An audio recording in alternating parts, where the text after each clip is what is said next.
et majesté, Seigneur. Tu es la source de vie, Seigneur.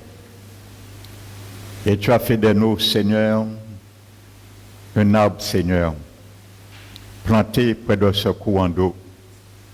Mais tu voudrais, Seigneur, que nos racines tendent chaque jour vers cette source. Et jamais, Seigneur, nos vies se désolidariser avec toi, Seigneur, car ce serait la sécheresse, Seigneur, de notre âme. Et c'est pour cela, ce matin, tu nous as conduits, Seigneur, encore dans ta maison, pour entendre tes préceptes. Beaucoup ont rejeté ces préceptes et sont aujourd'hui dans la confusion. Beaucoup ont rejeté ces préceptes et cheminent aujourd'hui à toucher les portes de la mort.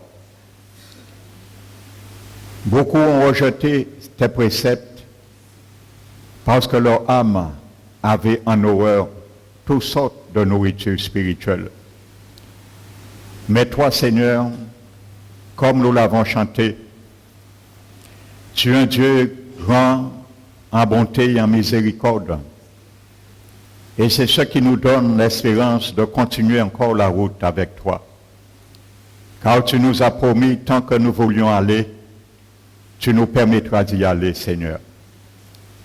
Alors ce matin, te disons, nous voulons encore continuer avec toi.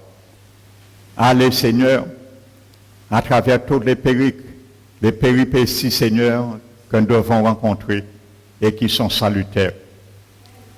Nous nous inclinons nos cœurs ce matin devant toi, devant ta majesté, afin d'obéir à l'injonction de ta parole. Car nous n'avons pas le choix. Tu es un Dieu qui ordonne, qui exige, mais qui n'oblige pas. Alors ce matin, que chaque cœur soit ouvert, consentant, avec un volontariat d'obéir ta parole, car ça vaut mieux pour chacun de nous. Nous nous inclinons encore ce matin sous ta providence, Seigneur, sous ta main toute puissante, Seigneur, particulièrement l'instrument dont je suis entre tes mains ce matin dans ce lieu. Que l'onction de ton esprit repose sur moi et que les paroles qui sortent de ma bouche soient tes paroles, Seigneur, aiguisées par ton épée de ton esprit à double tranchant pour retirer dans les vies, dans les cœurs, dans l'âme, ce que tu ne veux pas et rester, garder ce que tu veux, Seigneur. Que cette épée à double tranchant, tu la mettes, Seigneur, dans ma bouche et que je puisse vraiment, Seigneur, m'accorder avec ton Esprit Saint ce matin, mon Dieu. C'est pour cela, Seigneur, je prends autorité en ton nom, au nom de Jésus, de m'adresser à tout esprit qui voudrait s'opposer à ta sainte doctrine, à ta parole, qui n'ont pas de place dans ce lieu. Je vous lis, je vous chasse dans ce lieu au nom de Jésus-Christ. Je prends autorité contre tout esprit de sommeil, tout esprit de distraction. Je vous ligote et je vous chasse loin de ce lieu, loin des corps, loin des pensées, au nom puissant de Jésus-Christ de Nazareth. Donne gloire à ton nom, Père. C'est au nom de Jésus que nous t'avons prié et nous te glorifions. Amen.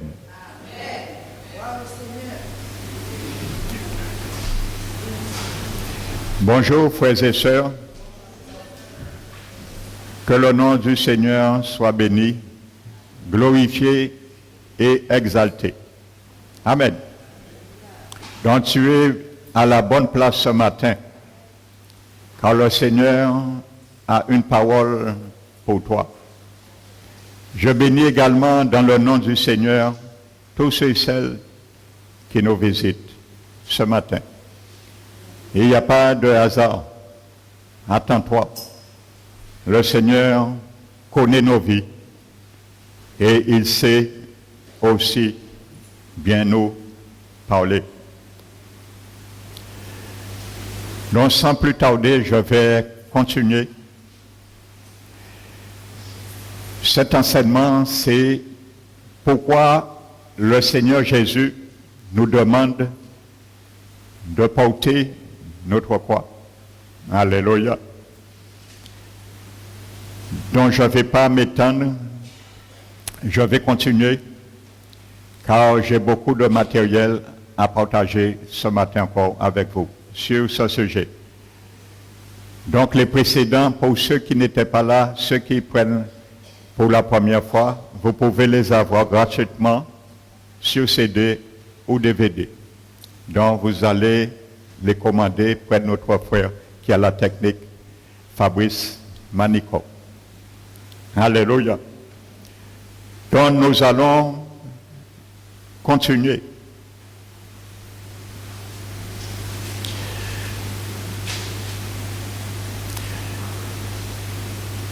Donc je disais dimanche dernier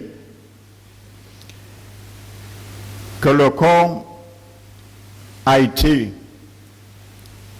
ravagé par le péché, par la source du diable et par sa loi qui est en nous depuis au jardin d'Éden. Vous savez, pour bien comprendre ce principe, je vais encore donner une image qui sera encore très claire. Vous avez déjà vu lorsqu'un jardinier fait ce qu'on appelle un marcottage. Il prend une partie, une branche sur l'arbre proprement dite. Donc c'est complètement contraire à une greffe. Le greffe, il y a deux plans qui se mélangent. Mais le marcottage, c'est un bout de branche. Il fait une incision et il retire sur quelques centimètres l'écorce. Et il recouvre avec de la terre et l'arrose jusqu'à ce qu'il fait des racines. Et lorsque les racines sont sorties, il coupe la branche et ensuite il le met en terre. Alléluia. Donc pour le jardinier, c'est la plus belle science de reproduction qui existe. C'est encore meilleur qu'une greffe. On est sûr d'avoir 100% toutes les caractéristiques de l'arbre sur laquelle elle a été retranchée. Donc c'est la même réalité. En comprenant ce principe, nous avons hérité également toute l'œuvre, la science, la loi du diable en nous. Alléluia. Donc c'est cette même réalité. Ça veut dire que, à l'instar du marcottage, si on détruit l'arbre, mais ce qui a été fait reproduit, demeure et va représenter ce qui était l'arbre. Alléluia. Donc je disais, même si Satan en personne ne vit pas dans un homme, mais par la loi et le péché qu'il a implanté, inoculé en nous, c'est comme s'il était. Et je le répète, quand la Bible parle du péché, le péché est personnifié. C'est comme si il parle d'un personnage qui a ramé le péché. On pourrait mettre ce péché avec un P majuscule qui représente Satan lui-même. Ça veut dire que chaque fois que la Bible parle le péché, il personnifie le péché. C'est comme si les apôtres, le Seigneur nous fait entrevoir que c'est de Satan personnellement qu'il parle. Comme si, ontologiquement, qu'il vivait en l'homme. Donc il faut bien comprendre ce principe. Amen. Donc, par le péché, notre corps a été souillé et, je le dis, il est devenu chair. Amen. Étant affecté, il a affecté notre âme qui est devenue le moi. Et maintenant, ce moi résonne selon un principe qu'on appelle le vieil homme. Alléluia. Donc, nous allons comprendre pourquoi le Seigneur voudrait que nous abandonnions et notre âme, la façon dont nous pensions avant, ainsi de suite. Donc, c'est l'objectif. Donc, je vais continuer dans Galates 5. Nous allons prendre Galates 5. Et ça, je le répète pour ceux qui nous visitent ce matin pour la première fois. Cette loi n'est pas régie dans la vie des païens ou des inconvertis seulement, mais dans la vie de tout homme qui naît dans ce monde. Terrien. Aucun homme ne naît avec la loi de Dieu proprement dite. Il naît en elle, la personne. Mais elle naît avec cette loi, je viens de vous décrire, qui est née en elle. Alléluia. Et c'est par la nouvelle naissance que cette nouvelle nature, cette nouvelle loi, la vie de Dieu pénètre et entre et demeure en l'homme, mais pas avant. Alléluia. Il faut bien comprendre ça. Parce qu'on enseigne ailleurs tout à fait l'inverse. Et ça a troublé beaucoup de chrétiens aujourd'hui.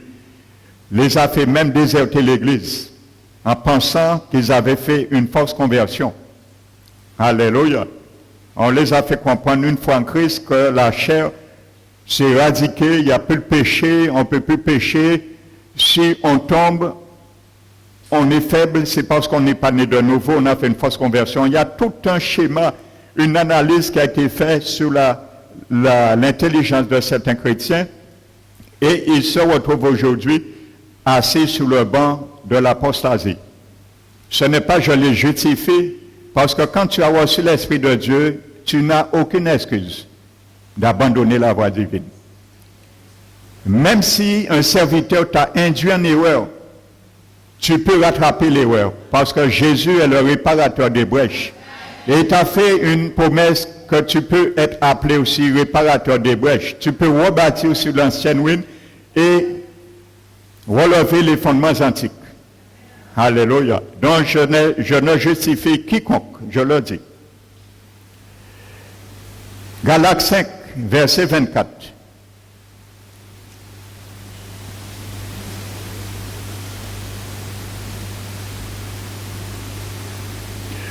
Ceux qui sont en Jésus-Christ ont crucifié la chair avec ses passions et ses désirs. Amen. Ceux qui sont en Jésus-Christ ont crucifié la chair avec ses passions et ses désirs. Oui, mais pasteur, mais pourquoi ma chair est vivante? Oui, mais pourquoi j'ai encore des passions de la chair et ses désirs? La Bible dit, il a crucifié la chair avec ses passions de la chair et les désirs de la chair. Donc voyez ce que je vous disais, c'est rentré dans le jardin d'Éden. Dieu n'avait pas mis ça en l'homme, ni ses désirs et ni ses passions, parce que le mot chair n'existait pas dans l'homme. La chair, c'est la nature corrompue, irrégénérée, qui a corrompu le corps qui était bon à la base et qui est devenu chair. Donc je précise que ce n'est pas le mot chair qui veut dire le corps. Dans le grec, c'est un mot qui veut dire saus. Le corps, c'est soma. C'est une loi qui régit le vieil homme. Ça s'appelle la chair. Alléluia. Donc vous allez voir, que c'est bien dans la vie des chrétiens, nés de nouveau, et parfois plus vivants que certains païens. Alléluia. L'apôtre Jacques, chapitre 4, verset 1 dit, aux chrétiens nés de nouveau, d'où viennent les luttes et d'où viennent les querelles? Il pose la question chrétien. Il dit, n'est-ce pas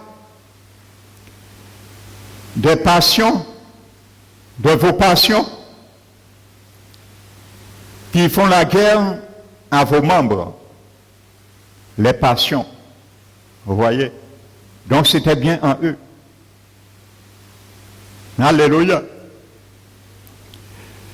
N'est-ce pas vos passions? Alléluia. Ces luttes, ainsi de suite. Donc c'est encore ravagé, endommagé. Donc maintenant, Jésus-Christ, je continue, Jésus-Christ, lui, il est venu par l'incarnation. Maintenant, vous allez bien comprendre ce processus. Jésus vient en tant que le dernier Adam pour nous retirer de ce mouvement de la chair, sans l'éradiquer. Alléluia. Donc, il va s'incarner. Par l'incarnation, Jésus va rentrer dans l'homme. Et il va ramener l'homme. Et si on veut dire, Satan ou ses œuvres, et il va le porter sur la croix. Alléluia. Afin de démontrer à Satan que c'est possible de détruire ses œuvres et les stopper à travers l'homme. Donc c'est pour cela, par l'incarnation, Jésus est devenu un homme. Il était 100% homme, la Bible dit. Il s'est dépouillé lui-même. Il s'est humilié. En devenant un simple serviteur, il apparut comme un vrai homme. Et il a été à la mort. Alléluia. Donc, il est venu, c'était le plan de la Sainte Trinité pour sauver l'homme de ce désastre. Donc, Jésus se revêt de l'homme afin de la ramener à la croix. Donc Jésus prend l'aspect d'un homme. Il était la parole avant. Maintenant la parole quitte le ciel pendant 33 ans et demi. Il se revêt d'un corps, d'une apparence corporelle et il va ramener l'homme adamique sur la croix avec lui. Car quand Jésus a été crucifié, il a crucifié tous les hommes du monde. Quand Jésus est allé à la croix, il a payé la rançon pour tous les hommes. Objectivement. Mais pas subjectivement. Alléluia. Ça, c'est deux choses différentes. Quand Galates 5 dit que nous avions été crucifiés, c'est pour ça que je vous ai posé la question. Vous me posez peut-être, oui, pasteur, la réplique. Mais pourquoi la chair est encore là? Nous sommes dans les passions et les mauvais désirs. Parce que ça a été fait subjectivement. Et nous devons la rendre effective. Démontrer que nous sommes vraiment en train de crucifier la chair. Journellement, il faut bien comprendre. Ça a été fait une fois pour toutes dans le passé. Mais dans le présent, c'est nous à le rendre effectif. Voici ce que ça veut dire selon l'allocution grammaticale grecque. Nous avons crucifié la chair. Alléluia. Ceux qui sont en Jésus-Christ. Pas le monde. Le monde n'a pas ce pouvoir de crucifier la chair. Ils ne pourront jamais. Parce que l'abbé dit que même les choses de Dieu, ils ne peuvent les comprendre, les saisir. Parce que c'est spirituellement qu'on en juge. Ils ne peuvent pas. Parce qu'ils n'ont pas l'Esprit de Dieu. Mais nous, chrétiens, nés de nouveau, nous n'avons aucune excuse. Parce que nous avons la loi en nous pour le faire. Cette loi s'appelle la loi de l'Esprit de vie en Jésus-Christ. C'est pour ça qu'il précise en Jésus-Christ. Ceux qui sont en Jésus-Christ. Pas ceux qui sont dans le monde.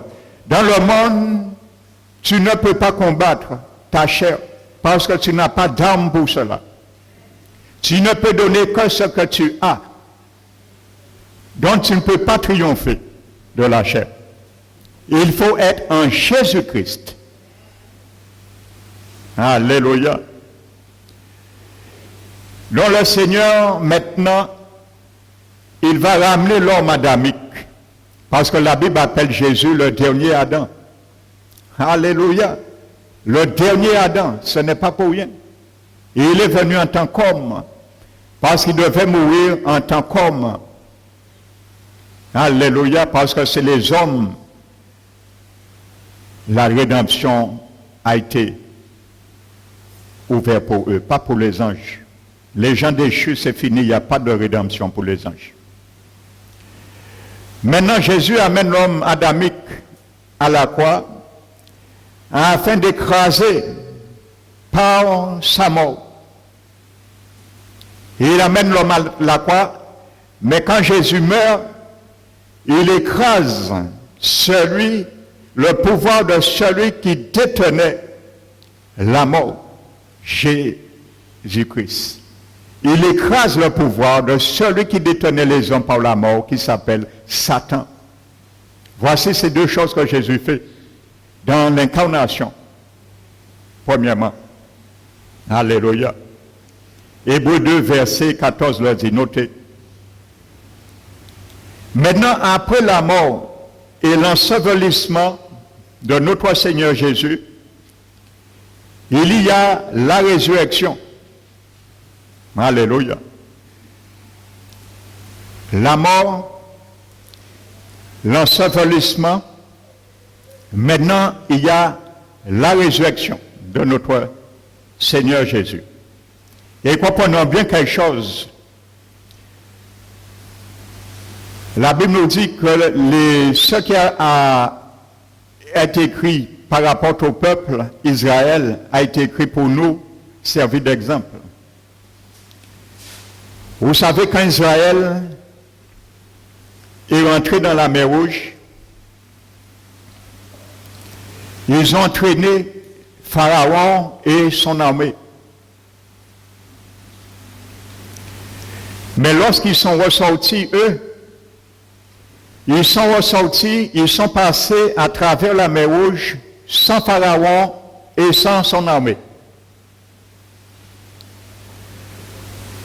Donc Jésus va ramener dans son ensevelissement, il va ensevelir le vieil homme, le diable, ses œuvres, et lui, il va ressusciter sans cela. Il a ramené dans son incarnation le vieil homme, il a porté à la croix, il a crucifié, il a enseveli, mais Jésus est sorti seul. Il n'est pas sorti ni avec le vieil homme, ni avec les œuvres du diable. Alléluia. Donc pour nous montrer que lorsque nous sommes en Jésus-Christ, nous avons fait une même plante, comme Romains 6 le décrit. En sa mort, en son ensevelissement et en sa résurrection. Alléluia. Donc tu vas comprendre maintenant pourquoi la croix. Amen. Parce que ceux qui sont en Jésus ont crucifié la chair avec ses passions et ses désirs. Tu es vivant en Christ. Tu vis en nouveauté de vie parce que tu as crucifié la chair et ses désirs et ses passions. Donc tu vis en nouveauté de vie parce qu'avant c'est comme ça que tu vivais. C'est avant comme ça je vivais selon la chair. Donc si un chrétien vit encore selon la chair, incessamment, il n'est pas encore ressuscité. Il est toujours dans la mort. Il n'est pas vraiment encore ressuscité. Alléluia. Et ça, je vais vous le démontrer bibliquement aujourd'hui. Christ a mis l'homme et le diable dans la mort et dans la tombe. Puis il a fait sortir l'homme sans le diable et ses œuvres. Je vous décris l'image de la croix. Maintenant, l'homme ressuscité devient un avec Christ. Alléluia. L'homme ressuscité devient un avec Christ maintenant. Une même plante. Donc si Christ est ressuscité sans le vieil homme, si Christ est ressuscité sans les œuvres du diable, nous aussi, nous ne pouvons pas vivre avec ça.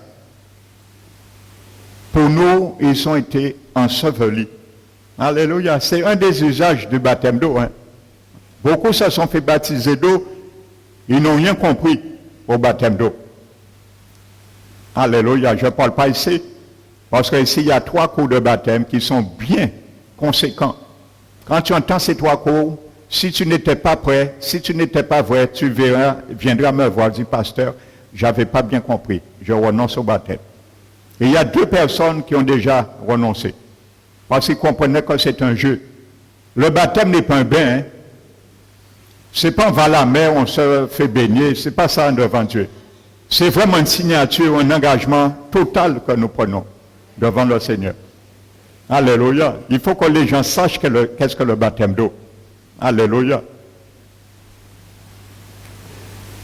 Tout ça décrit résulte du baptême d'eau, en quelque sorte.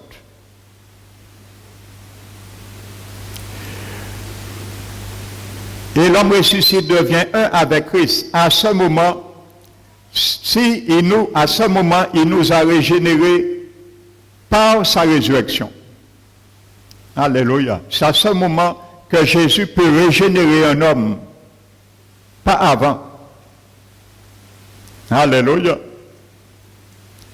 Il est mort, il a été enseveli, et à sa résurrection, il peut régénérer maintenant.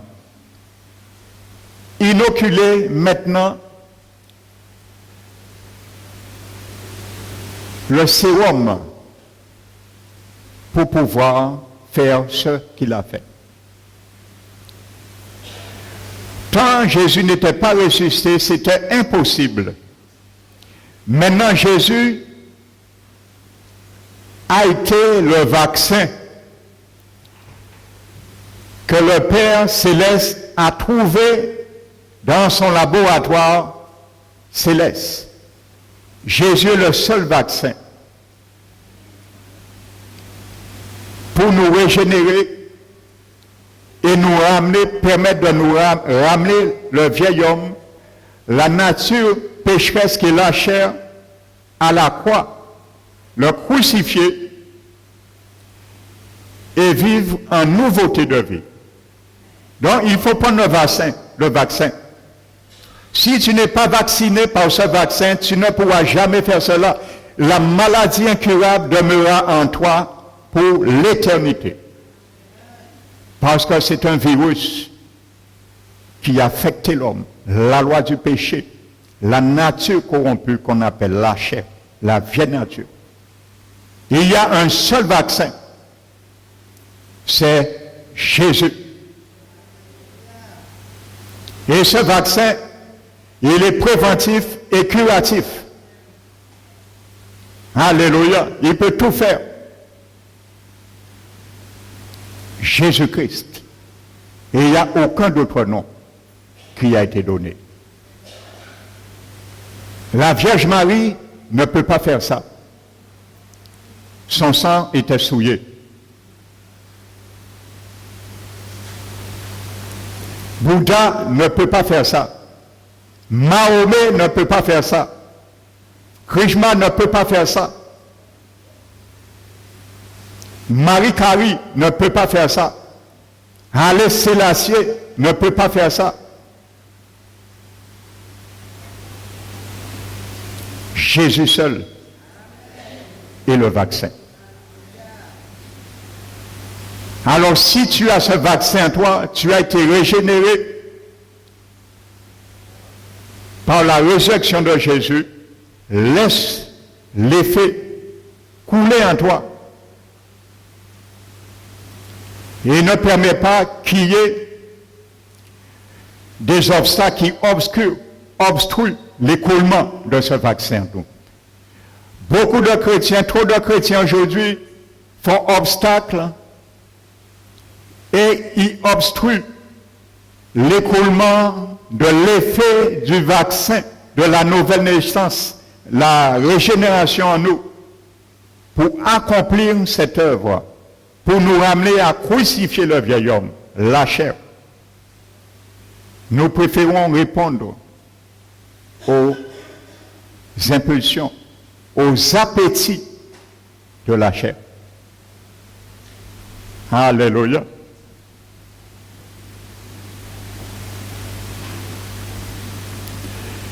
Donc à ce moment-là, il nous a régénérés par sa résurrection.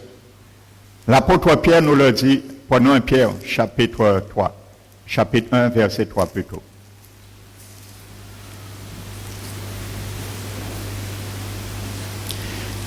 1 Pierre, chapitre 1, verset 3. Béni soit Dieu, le Père de notre Seigneur Jésus, qui, selon sa grande miséricorde, nous a régénérés pour une espérance vivante par la résurrection de Jésus-Christ d'entre les morts.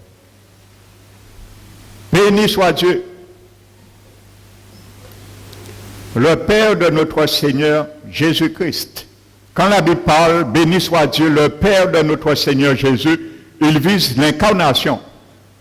Parce que Jésus est Dieu. Jésus est égal au Père. Il n'y a pas de supériorité dans la Sainte Trinité. La Bible dit, Jésus ne s'est pas regardé égal à Dieu pour s'incarner. Donc la Bible parle, chaque fois que la Bible parle du Père, Dieu en tant que Père de Jésus, c'est l'incarnation. Jésus est devenu un fils dans l'incarnation. Alléluia. Jésus n'a pas été créé. Il est le créateur de toutes choses. Alléluia. Il a existé. Il a existé avant qu'il était fils. Il est devenu fils pour revêtir l'homme, la nature de l'homme, et peser le poids extrême que quelqu'un peut porter sa croix. Alléluia. Il est venu, il a sondé la croix. Comme je vous disais en préambule dans cette première partie de cet enseignement. Et il y a un dénommé Simon de Cyprès qui a porté un moment la croix avec Jésus. Donc Jésus a sondé la croix. Donc tu ne peux pas tromper Jésus. Je ne peux pas le tromper, dire oui Seigneur, c'est trop lourd en cas de la guerre. Non. Il a sondé. Il a sondé la limite de la croix. Il sait où tu peux aller. Et il ne va jamais te donner une croix plus forte que toi. La croix, je disais, chaque chrétien a sa croix à sa mesure de ce que tu vas crucifier. Alléluia. Tu ne peux pas porter, échanger de croix avec ton prochain. Dis, ma soeur, ma croix est trop lourde, donne-moi la sienne et porte la mienne. Non, ça ne marche pas comme ça. Chacun, Jésus a fait notre croix individuellement à la mesure, sous mesure. Tout ce que tu peux porter et tout ce qui te demande à porter et à crucifier. Parce qu'il y a beaucoup qui ont plus de choses à crucifier que d'autres. Alléluia. Amen.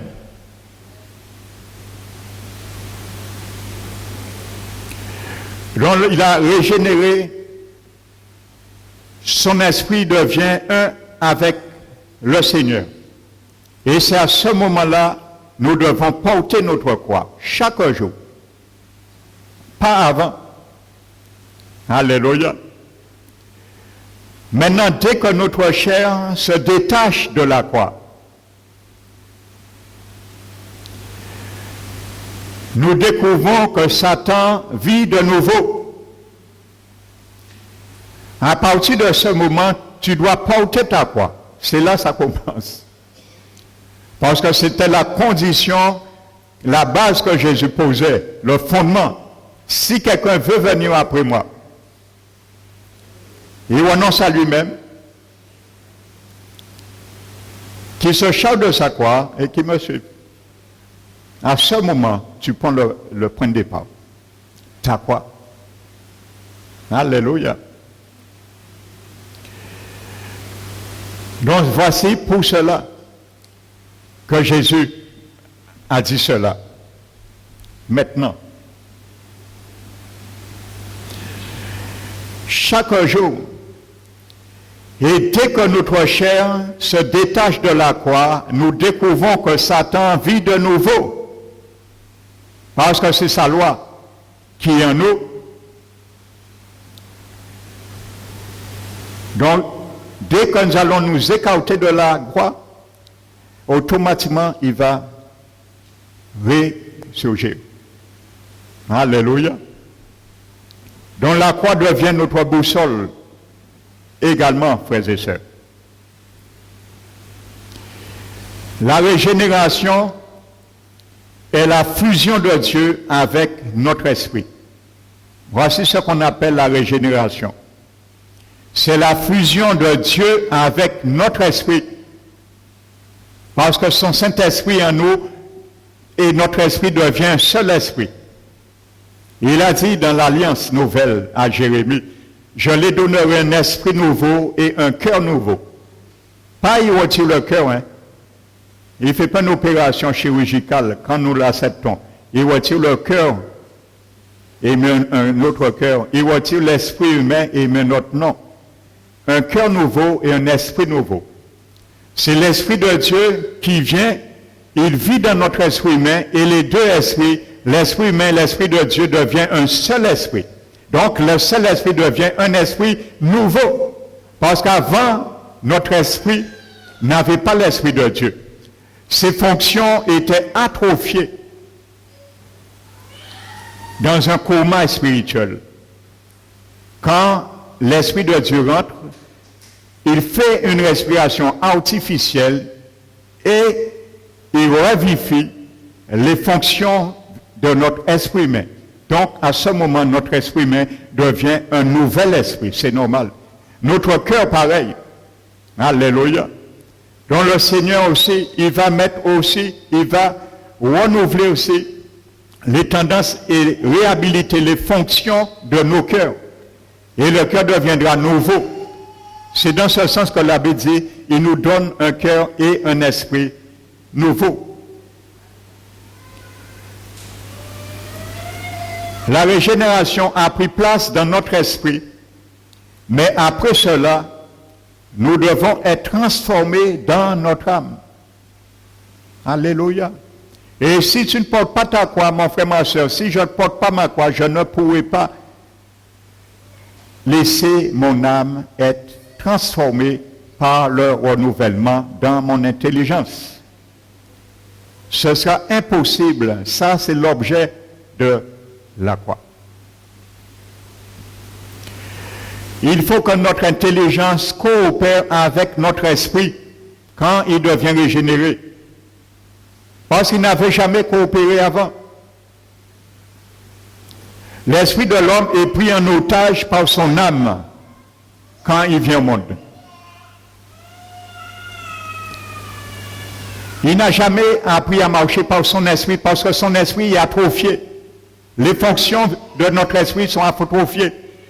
Donc c'est l'âme qui a pris en otage l'esprit de l'homme. Et la Bible appelle l'homme adamique l'homme animal. Animal qui veut dire psyché dans le grec, qui vient de psychologie. La psychologie a pris ce mot grec et a fait la psychologie. Les psychologues, la psychologie, c'est quoi? C'est la science qui consulte à étudier les fonctions de l'âme d'un individu. Ça s'appelle psychologie.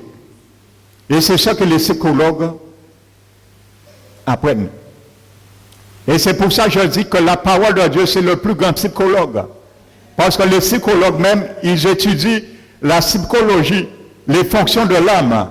Il y a 3 grandes fonctions que nous connaissons dans la Bible. C'est la volition, l'entendement et les émotions, les sentiments. Ça s'appelle l'âme. Et la psychologie, c'est la science qui consiste à étudier ces 3 fonctions afin de donner et gérer avec quelqu'un qui est malade, psychiquement. Amen. Donc la Bible appelle l'homme qui n'est pas régénéré, l'homme animal, psyché, qui vit et qui est conduit par son âme.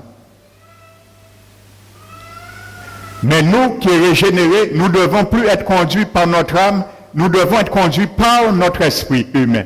Parce qu'il est régénéré, c'est notre esprit qui conduit notre esprit. C'est pour ça que la Bible dit que nous devons, si nous vivons par l'esprit, marchons aussi par l'esprit. Parce que si nous vivons par la chair, nous allons encore mourir spirituellement. Ce n'est pas pour rien. Donc notre esprit humain était déjà en otage et c'est l'âme qui faisait n'importe quoi. Mais à la résurrection, Dieu renverse les choses. Au jardin d'Éden, c'était le corps, l'âme et l'esprit. Mais à la régénération, c'est l'esprit, l'âme et le corps. Notre esprit devient comme une maîtresse de maison qui contrôle la maison. L'âme, c'est son intendant, il reçoit des ordres et il communique ses ordres au serviteur qui est le corps. Voici comme ça un chrétien doit marcher. Il doit recevoir les ordres par le Saint-Esprit qui nous parle dans notre esprit. Alléluia. Le Saint-Esprit ne parle pas un chrétien ni dans son âme, ni dans son corps. Il parle au chrétien dans son esprit, parce que c'est ton esprit qui est régénéré. Ton âme n'est pas régénérée, ton corps n'est pas régénéré. Ton âme, du fait que ton esprit est régénéré, est dans une situation de renouvellement pour apprendre à changer. Et notre corps sera changé définitivement lors de la glorification, à la résurrection, ou quand Jésus viendra. Ça, il faut bien comprendre ça. Ça, c'est la vie de la régénération. Amen.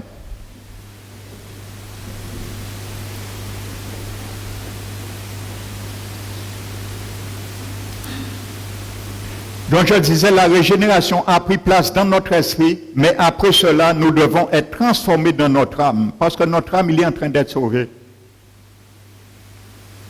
Et si notre âme n'est pas sauvée, nous perdons le salut que Jésus a mis dans notre esprit. Alléluia. Ça, des chrétiens n'aiment pas entendre ça. Parce que tout, bon, on est sauvé une fois pour toutes. Mais la Bible te dit que ton âme est en train d'être sauvée. Elle peut être sauvée par la parole de Dieu. Et pour qu'elle soit sauvée, il faut recevoir la parole de Dieu avec douceur. Et rejeter toute méchanceté et tout excès de méchanceté. Alléluia. Car la parole de Dieu, elle peut sauver ton âme. Mais nous devons coopérer avec la parole de Dieu. En laissant le renouvellement de notre intelligence, ne plus faire ce qu'on faisait avant. Alléluia. Amen. Il y a des années, il y a beaucoup de chrétiens. Ils ont appris des choses. Lorsque Dieu veut mettre des changements, le vieil homme se soulève. Alléluia. Quand le Seigneur amène des changements, il est en train d'amener des changements. Alléluia. Alors voici une occasion favorable de faire ce qu'on aimait et les ramener à la croix, afin qu'ils ne répondent plus favorablement. Alléluia. Et voir vraiment, c'est là le Seigneur va tester ceux qui aiment vraiment le Seigneur, ou ceux qui penseraient l'aimer. Alléluia. Le Seigneur instruit. Il est en train d'instruire. Frères et sœurs.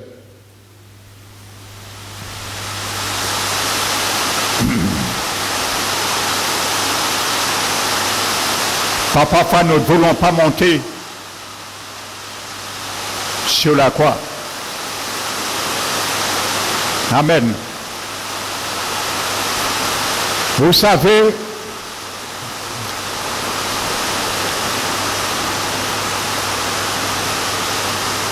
à un moment donné, dans le tournant d'Israël,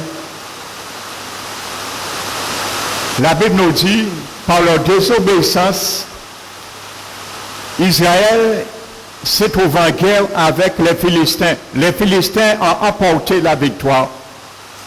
Il y a eu 4000 d'Hébreux qui sont morts. Ils se sont demandé, mais pourquoi l'Éternel ne nous a pas donné cette victoire-là? L'Éternel donne des victoires. Mais parfois Dieu peut retirer la victoire, frères et sœurs, si nous nous entêtons. Ils ont dit, mais pourquoi l'Éternel nous a retiré cette victoire-là? Et non seulement ils ont perdu 4000 soldats, mais le peuple a pris dans leurs mains l'arche de l'Alliance. Vous savez, l'arche de l'Alliance, avant que le peuple ait pris l'arche de l'Alliance, quand ils ont vu l'échec, ils ont demandé à aller à Silo récupérer l'arche de l'Alliance. Parce que l'arche de l'Alliance symbolisait, représentait la présence de Dieu, la sainteté de Dieu. Et jusqu'à nouvel ordre, après maintes pèlerinages, c'est là qu'était venu plus ou moins sédentaire l'arche à Silo. Donc, ils ont pensé qu'ils peuvent manipuler Dieu. Frères et sœurs, on ne manipule pas Dieu. Ils voulaient manipuler Dieu, faire Dieu agir pour eux en leur faveur dans le péché, dans la désobéissance. On ne manipule pas Dieu. Ils ont été chercher l'arche à travers chez le sacrificateur. Ses fils même qui sont morts ont porté l'arche et les Philistins les ont dépouillés de l'arche. Double défaite. Ça veut dire, frères et sœurs, que Dieu même, ils se sont dit, mais le peuple va dire, ils avaient honte. Ils ont dit, mais le peuple va dire, mais un Dieu, ils ont un Dieu qui est incapable, ainsi de suite. Eh bien, vous savez, par moment, Dieu même, qui est le Dieu, accepte le mépris pour sa sainteté. Il a accepté le mépris. Il pouvait, il n'a rien fait. La Bible nous dit qu'ils ont pris l'arche et ils ont amené l'arche à Asdod. Et ils ont mis cette arche, la présence de Dieu, dans la maison de leur Dieu, un idole qui s'appelle Dagon. Écoute bien, la parole de Dieu est esprit et vie et spirituelle premièrement. La Bible nous dit que le lendemain, les Philistins, ils sont venus, ils ont vu l'idole, le Dieu des Philistins, la face contre terre. Parce que la présence de Dieu était là. Devant la face de l'Éternel, devant la présence de l'Éternel, le péché s'incline. Devant la face de l'Éternel, les compromis s'inclinent.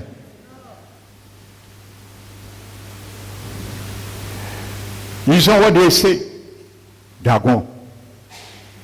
Rebelote le lendemain. Ils ont trouvé non seulement la face de leur Dieu, Dagon, l'idole était contre terre, mais ses deux mains et sa tête étaient coupées, exposées devant le seuil.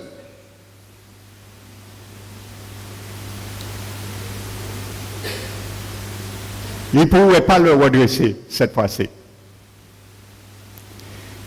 Quand l'Éternel nous montre ce qui ne va pas, frères et sœurs, tombons la face contre terre devant l'Éternel. Inclinons-nous et obtempérons. Qu'est-ce que les Asdodiens ont fait? Ils ont dit, retirez-moi et allez envoyer l'arche ailleurs. Aujourd'hui, beaucoup de chrétiens, même s'ils ne le disent pas verbalement, explicitement, mais intentionnellement, implicitement, c'est ce qu'ils disent à l'Éternel, à leur Seigneur Jésus. Au lieu de s'incliner, aller à la croix, crucifier quelque chose que Dieu nous demande, nous refusons de nous incliner devant la majesté divine et nous disons l'Éternel, saute, parce que je ne m'incline pas. Et la présence de Dieu se retire. Quand la présence de Dieu devant le péché doit incliner sa face à terre.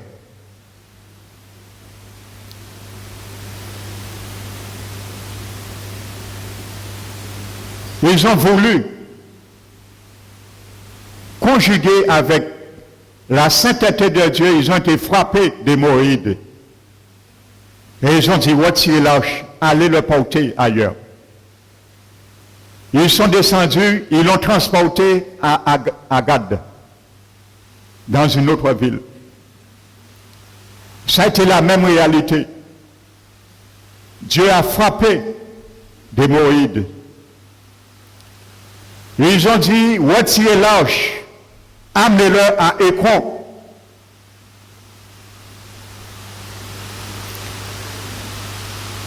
Les Écroniens ont dit la même chose. Amenez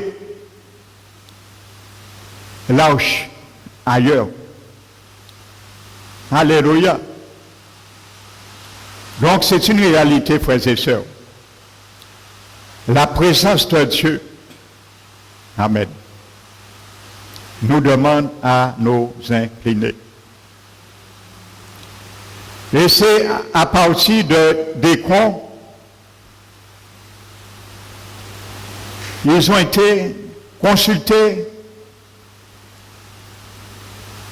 les sacrificateurs et les devins, et ils ont dit, mais qu'est-ce qu'on fera? Parce qu'il y a du dégât qui se fait. Chaque fois l'arche passe, il y a du dégât. Il y a un sillon, Dieu laisse ça, une empreinte. Et il fait du dégât. Alors de peur que nous mourons, qu'est-ce qu'on va faire? Et vous savez, les prêtres et les devins ont dit, nous allons faire ainsi. Prenez 2 vaches qui allaitent. C'est pour montrer la folie de la sagesse de Dieu pour les hommes. Regardez bien ce qu'ils disent. Ils disent, prenez 2 vaches qui n'ont jamais porté le joug. Donc, ils ne sont pas préparés à ça. Ils peuvent faire n'importe quoi, aller n'importe où. Mais ça, c'est la sagesse de Dieu, pour confondre les sages. Ils n'ont jamais porté le joug. Qu'ils allaitent, ils ont des petits. Et vous allez l'atteler avec un char tout neuf. Comme il a été fait. On les a attelés avec le char et ils ont mis l'arche dedans. Et ils ont dit, nous allons observer, ne le perdez pas du regard. Et si ces vaches prennent la direction de la frontière, normalement, nous saurons que c'est l'Éternel qui nous a frappés et qui a fait tant de dégâts. Et s'ils ne suivent pas cet itinéraire, nous savons que c'est un hasard. Mais avec Dieu, Dieu a montré qu'il n'y avait pas de hasard. Frères et sœurs, quand Dieu nous parle, il nous montre et nous décrit. Même si nous ne comprenons pas, explicitement, il crée des situations pour nous faire comprendre et nous-mêmes analyser qu'il est bien là. Et ils ont dit, laissez-les aller, s'ils vont prendre la montagne du frontière jusqu'à la plaine qui s'appelle Beth Shemesh. On saura que toutes ces plaies venaient de l'Éternel. Pourquoi l'Éternel a permis ça? Vous allez comprendre deux choses. Lorsqu'une vache allaite, c'est très difficile, lorsqu'on le lâche, qu'elle ne retourne pas à l'étable allaiter ses veaux. Un. Deuxièmement, ils n'ont jamais porté de joug. Ça veut dire qu'ils seront désordonnés. Un va tirer le joug là et l'autre va tirer là. Ainsi de suite. Mais la Bible nous dit, par la providence de Dieu, ils ont mugi en regret de savoir qu'ils ont laissé leur petit veau à l'étable et ils ont cheminé tout droit jusqu'à Ben Shemesh. Arrivé là maintenant, la même réalité, on a renvoyé encore l'arche. On est embarrassé avec l'arche. Et c'est là que Dieu a permis l'arche retourne maintenant. Je crois, celui s'appelle Kija Jéhui. Et c'est à ce moment ils ont pris conscience. Alléluia. Et il y a un moment, Dieu va nous faire prendre conscience si nous nous entêtons. Et c'est à ce moment, maintenant Samuel dit, ils ont gémi. Et c'est à ce moment, Samuel a dit, maintenant, vous voulez servir Dieu maintenant de tout votre cœur. Après tout ça, des gars ont laissé, il y a eu 20 ans qui s'est écoulé, frères et sœurs, 20 ans. À Beth Shemesh, il y a eu 50 600 000 personnes qui sont mortes. Et il a dit maintenant, si vous voulez servir l'Éternel de tout votre cœur, retirez maintenant tous les faux dieux et les astartés. Et dirigez votre cœur vers l'Éternel. À ce moment, il agira et il vous délivrera des Philistins. Parfois, Dieu permet un grand détour. Et c'est du temps perdu inutilement. Lorsque nous ne voulons pas simplement obéir, ramener quelque chose sur la croix. Alléluia. Lorsque l'Éternel nous parle, nous faisons comme les Asdodiens. Nous renvoyons la présence de Dieu. Au lieu de nous incliner la face contre terre devant lui. Nous incliner à sa volonté. Donc, cette image, c'est l'échographie de l'Église du Christ des derniers temps. Voici l'échographie de l'Église de Jésus-Christ des derniers temps. Au lieu de nous incliner, nous commentons, nous essayons d'interpréter, mais là, il n'y avait pas d'interprétation. Alléluia. Si on interprétait, on aurait dit les vaches, de toute façon, ils n'ont jamais été portés le joug, ce n'est pas la peine. Ils vont retourner, ils vont aller n'importe où, ils vont courir, ils vont se perdre, ils vont aller à telle montagne, telle vallée. Ils ont des petits, mais ils ont des petits. Ils sont partis courir et ils ont nourri petit taille. Vous comprenez, hein? La sagesse de Dieu est plus grande que cela, frères et sœurs. Et c'est ce qui a été fait. Dieu a bien montré que c'est lui qui était là depuis lorsque Israël a perdu et tous ces fléaux de toutes ces villes qu'il a frappées, c'est bien lui qui était là. Ce n'est pas un hasard. Ils ont dit, si ça ne se fait pas comme nous l'avons dit, c'est un hasard. Mais Dieu a montré que le hasard n'existe pas, frères et sœurs. Quand quelque chose nous arrive, ne dites pas c'est un hasard avec Dieu. Le hasard n'existe pas avec Dieu. Refusons le hasard. Acceptons les circonstances avec Dieu, mais refusons le hasard. Alléluia. Quand c'est le hasard, Dieu n'est pas au contrôle. Alléluia. La Bible parle d'une flèche qui était partie au hasard. Une flèche qui était partie au hasard. Et il a été atteint dans une cible, le roi Akab, plutôt. Et c'est comme ça qu'il est mort. Une flèche qui est partie au hasard. Alléluia. Donc refusons le hasard.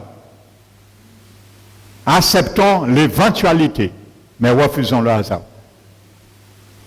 Parce que le hasard, il y a une flèche qui est quelque part. Et si nous acceptons le hasard, cette flèche-là risque de nous atteindre. Comme le roi Akab. Alors refusons le hasard. Il n'y a pas de hasard avec Dieu. Les choses sont concrètes avec Dieu. Quand quelque chose nous arrive, ne dites pas que c'est le hasard. Ne dites pas ça te doit arriver. Mais non. Cherchons pourquoi c'est arrivé. Et cherchons la recette avec Dieu. Parce que Dieu a l'ordonnance pour toutes choses. Frères et sœurs. Alléluia. Je vais conclure ce matin avec une image.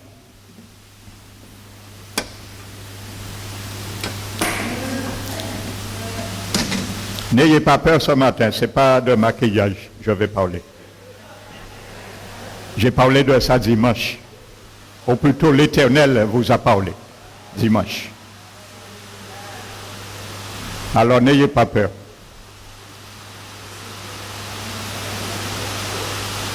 Je disais, il faut que notre intelligence coopère avec notre esprit.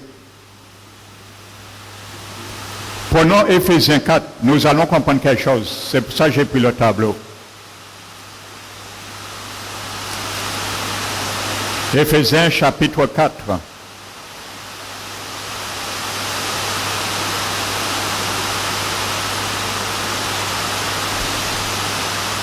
Versets 20 et 22.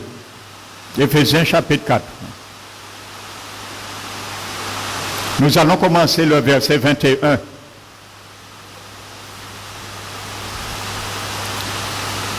Si du moins vous l'avez entendu et si conformément à la vérité qui est en Jésus-Christ. C'est en lui que vous avez été instruits à vous dépouiller. À vous dépouiller de quoi? Eh bien, le verset 22. Par rapport à votre vie passée. Ta vie, ma vie passée, il y a des choses que Dieu me demande à me dépouiller, à te dépouiller. Ta vie passée. Parce que Jésus s'est incarné pour toi, il a amené ces choses à la mort. Il est monté à la croix, l'a crucifié, l'a amené à la mort, et il est sorti sans ces choses. Donc tu as fait un avec lui. Donc maintenant, tu dois aussi vivre sans ces choses. Apprendre à te dépouiller de ces choses que Jésus même a amenées à la mort. Pour nous montrer que c'est possible en lui et par lui et avec lui. Verset 22. Par rapport à votre vie passée, du vieil homme, je vous dis, c'est pour ça que j'ai pris du temps à vous expliquer ces trois choses.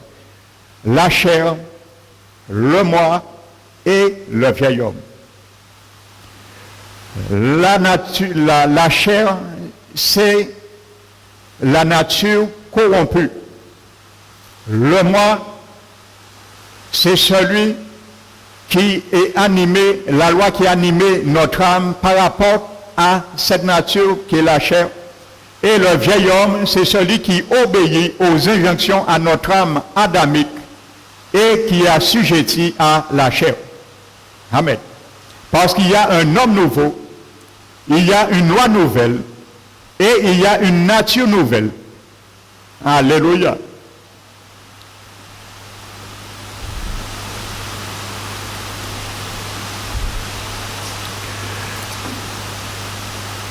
Je vais représenter ça comme cela. On le partage en deux. Il y a la chair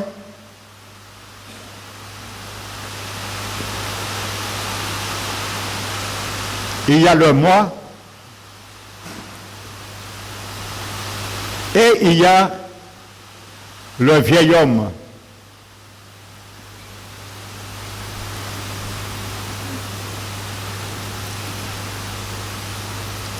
Il y a la nature divine, il y a l'homme, il y a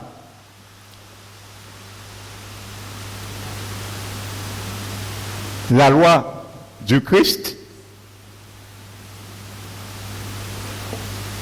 et il y a l'homme nouveau, frères et sœurs.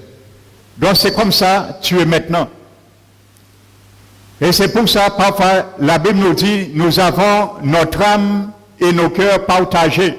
C'est ça que nous avons vu dans Jacques, dans la prière vendredi, homme irrésolu, âme partagée. Alléluia. Donc l'âme parfois est partagée entre la loi du Christ et la loi du moi. Tantôt nous obéissons à ça, tantôt nous obéissons à ça. Mais Dieu veut que nous soyons tout entiers à lui. Il n'y a plus ça. Tout entier à lui. Il faut que l'homme nouveau empiète sur le territoire de l'un vieil homme, frères et sœurs. Comprenons ça comme ça. Albert. Donc ce n'était pas pour cela.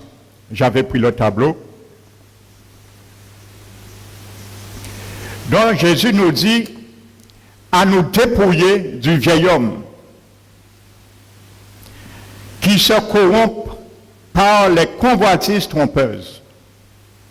Alléluia. Donc vous comprenez pourquoi tant de chrétiens se corrompent. Leurs pensées sont corrompues, leur corps se corrompu.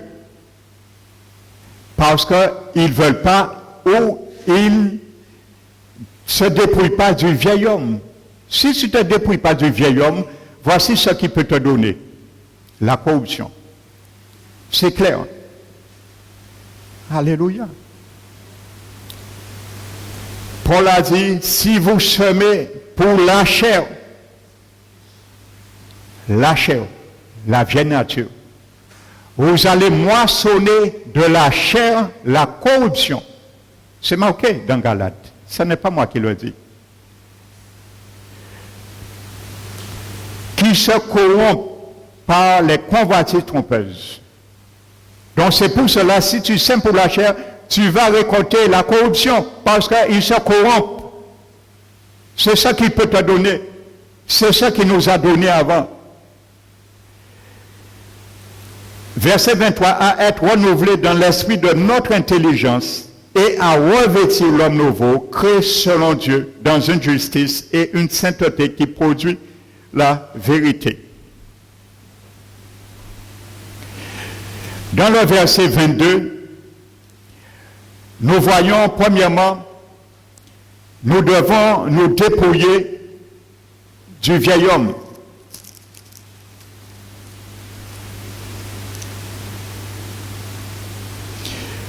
Colossiens 3, verset 9, notez. Ne mentez pas les uns aux autres, vous étant dépouillés du vieil homme et de ses œuvres. Vous voyez? Du vieil homme et de ses œuvres. La croix est faite pour crucifier le vieil homme. Voici l'objectif de la croix. Et voici l'objectif de cet enseignement. Amen. Dans le verset 22, nous dit, nous devons dépouiller du vieil homme.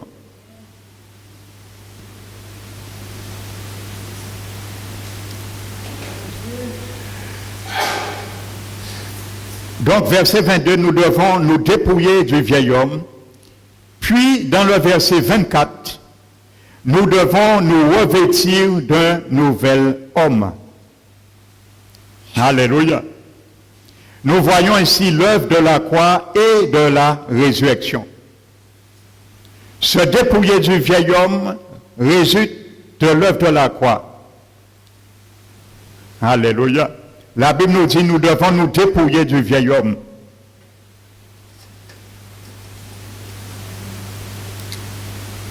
Nous dépouiller du vieil homme. Ça, c'est l'œuvre de la croix. Nous dépouiller du vieil homme. Ça, c'est l'œuvre de la croix. Tu dois crucifier ses œuvres, ses désirs, ses passions, ses convoitises, tous qu'on peut dire. Alléluia. Et te revêtir de l'homme nouveau. Ça, c'est l'œuvre de la résurrection. Ça, c'est la résurrection. L'homme nouveau sort la résurrection.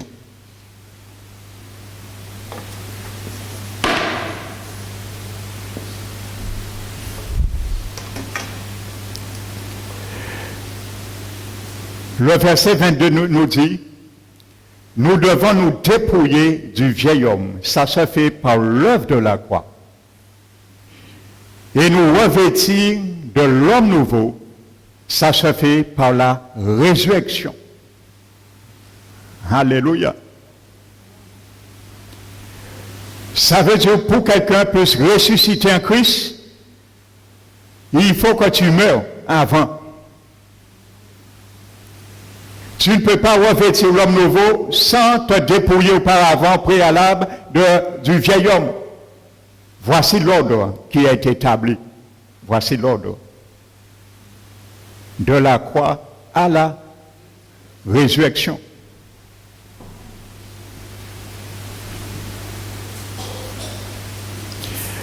Nous voyons l'œuvre de la croix et de la résurrection. Se dépouiller du vieil homme résulte de l'œuvre de la croix, alors que se revêtir de l'homme nouveau est le produit de la résurrection. Maintenant, entre les deux extrémités, le verset 23, entre 22 et 24, paraît, nous révélant que nous devons être renouvelés dans l'esprit de notre intelligence. Un tel renouvellement n'est possible que par l'œuvre conjointe de la croix et de la résurrection. Entre ces deux-là, il y a le renouvellement.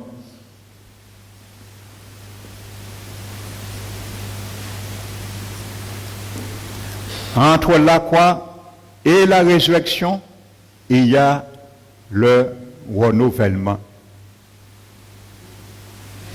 Pour être renouvelé, mon frère, ma soeur, pour que je sois renouvelé dans mon intelligence, il y a ces deux œuvres. Tu ne peux pas te désolidariser de l'un ou de l'autre, sans quoi il n'y a pas de renouvellement. Il y a la croix qui aboutit à la résurrection. Parce qu'il faut mourir avant de ressusciter. Tu ne peux pas ressusciter avant de mourir. Ça n'existe pas.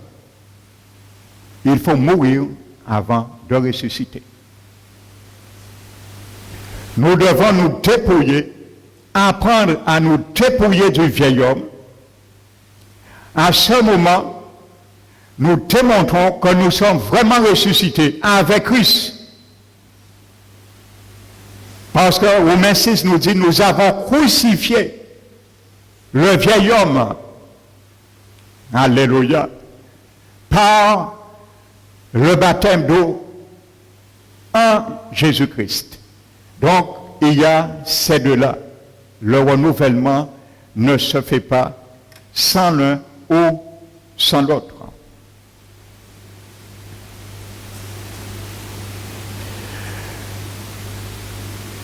Un tel renouvellement, je précise, n'est possible que par l'œuvre conjointe de la croix et de la résurrection. Comment, mon frère, ma soeur, on peut voir un changement en nous? C'est parce que nous sommes passés par la croix. Il implique que notre intelligence naturelle doit être éliminée, puis renouvelée en résurrection. La mort à la croix n'est pas une fin, comme on pense. La mort à la croix n'est pas une fin. On dit oui, j'ai été crucifié, je suis mort avec Jésus, mais la mort à la croix n'est pas une fin. Elle est un processus qui mène à la résurrection. C'est un processus qui te mène à la résurrection. Parce que Paul a dit, ce n'est plus moi qui vis. Paul savait, il passait par là. Il passait par là. Il passait par là. Il ne cessait d'amener les œuvres, les passions, les luttes, les désirs de la chair du vieil homme à la croix. Donc il était capable de leur dire, ce n'est plus moi qui vis. Parce que chaque fois moi j'essaie de vivre, chaque fois que le moi essaie de vivre selon la nature de la chair, moi je l'amène à la croix. Alors ce n'est plus moi qui vis, c'est Jésus qui vit en moi. Parce qu'il vivait la vie de la résurrection de Jésus. Alléluia. Parce que Paul se laissait crucifier. Quoi qu'il subissait, il inclinait sa face devant la majesté divine. Les persécutions, peu importe ce qu'il subissait, il disait, Père, si c'est pour ta gloire, je suis d'accord. Allons-y. Debout à ton appel et fais ton œuvre, que ta volonté se fasse. Alléluia. Mais nous voulons le renouvellement. Mais nous ne voulons pas monter à la croix. Chaque fois nous allons pas monter à la croix, nous allons voir que Satan vit en nous par ses œuvres. Parce que c'est lui qui nous a mis cette nature, la chair. Et pour crucifier cette chair, pour démontrer à Satan que la loi de l'esprit de vie qui l'habite, qui l'anime, est plus forte que la loi du péché de la mort qui vient de toi, Satan. Alléluia. Quand la chair, le moi, dit à l'homme nouveau en toi, fais ça, dis ça, tu lui réponds, non, le vieil homme, tu te tais, parce que la loi de l'esprit de vie qui m'anime me dit ce n'est pas ça. Je suis régénéré, je suis un homme nouveau. Je suis maintenant la loi de l'esprit de vie et je me laisse marcher par l'esprit. Alors maintenant, j'ai la possibilité de triompher sur toi et de rendre tes œuvres inopérantes. Ça, c'est l'œuvre de la croix. Alléluia. Donc la croix n'est pas une fin en elle-même, mais un processus qui mène à la résurrection. C'est pour cela nous allons revenir aux paroles de notre Seigneur Jésus. Quiconque veut me suivre, porte sa croix, renonce à lui-même, porte sa croix et qui me suit. Alléluia. Donc nous sommes revenus au point de départ du boulevard, le boulevard de la croix. Je voulais faire ce grand détour avec vous pour faire comprendre qu'est-ce que la chair. Maintenant, nous revenons sur le boulevard de la croix, crucifié. Et vraiment, dimanche, nous allons voir ça. Nous allons prendre des exemples. Vous savez, qu'est-ce que la crucifixion? Parce que la crucifixion n'existait pas quand Jésus est venu. Ça existait déjà. Vous allez bien comprendre qu'est-ce que la crucifixion. Ceux qui étaient crucifiés, qu'est-ce que ça représentait pour ceux qui les voyaient, pour la nation, ainsi de suite. Il y a beaucoup de langage spirituel à travers la croix. Et c'est pour ça que Jésus a bien parlé de cela. Alléluia. Que celui qui veut venir après moi, qui renonce à lui-même, qui me suive, qui se charge de sa croix et qui me suive. Alléluia. Donc aimons la croix, frères et sœurs. Ne voyons pas la croix comme un mépris, un sujet de mépris. Loin de là, nous devons l'aimer. Parce que c'est la croix qui nous permettra de renouveler notre entendement, notre intelligence, ainsi de suite. C'est la croix qui nous permettra à chaque fois de vivre la résurrection de Jésus-Christ. Et dire comme Paul, ce n'est plus moi qui vis, mais si je vis dans la chair, c'est Christ qui vit en moi par la foi. Alléluia. Que le nom du Seigneur soit béni et glorifié. Nous allons, frères et sœurs, nous tenir debout.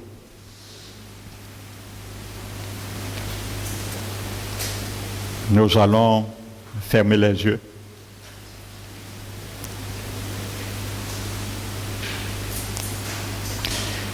Père très saint, merci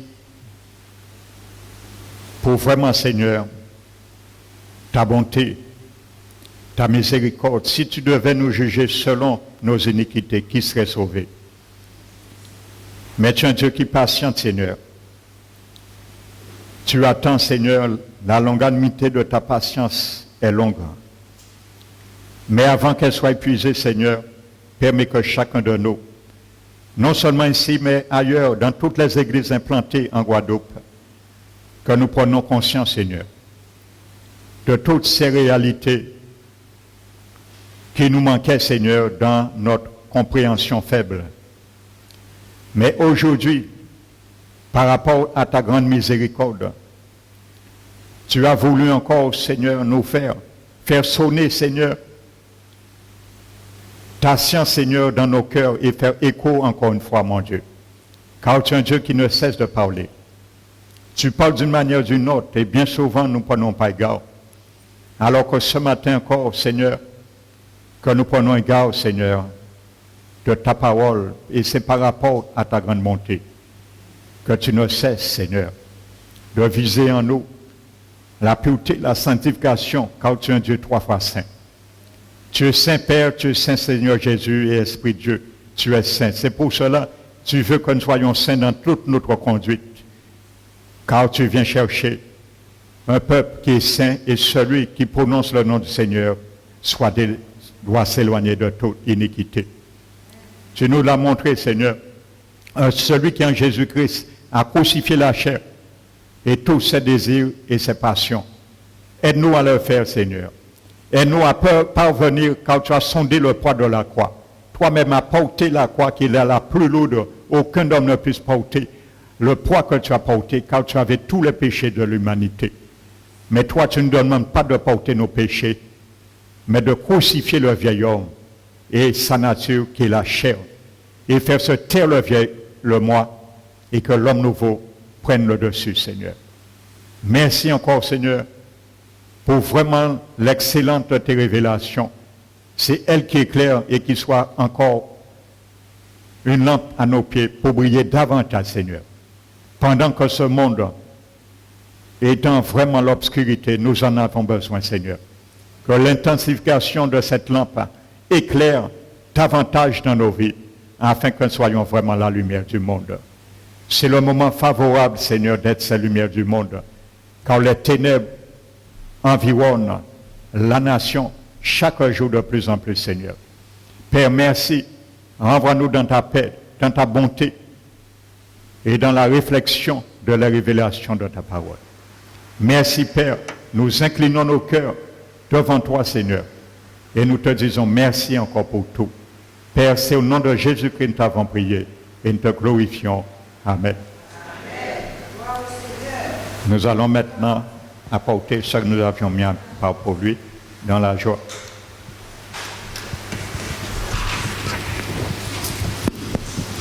Que l'homme nouveau, que nous puissions nous revêtir de l'homme nouveau et crucifier la chair. Amen. Que nous puissions avoir cet objectif et que Dieu puisse nous aider à le faire. Nous ne pourrons pas le faire de nous-mêmes, mais avec la grâce de Dieu. Tenons-nous debout pour pouvoir clôturer les louanges, ce moment de culte il n'y a personne comme Jésus. Il n'y a que Jésus qui puisse nous permettre de crucifier la chair. Il n'y a que Jésus, l'œuvre du Saint-Esprit qu'il a mis en nous, qui nous permettra de crucifier la chair et tous ces convoitises. Amen. Il n'y a vraiment personne comme Jésus. Il n'y a vraiment personne comme Jésus.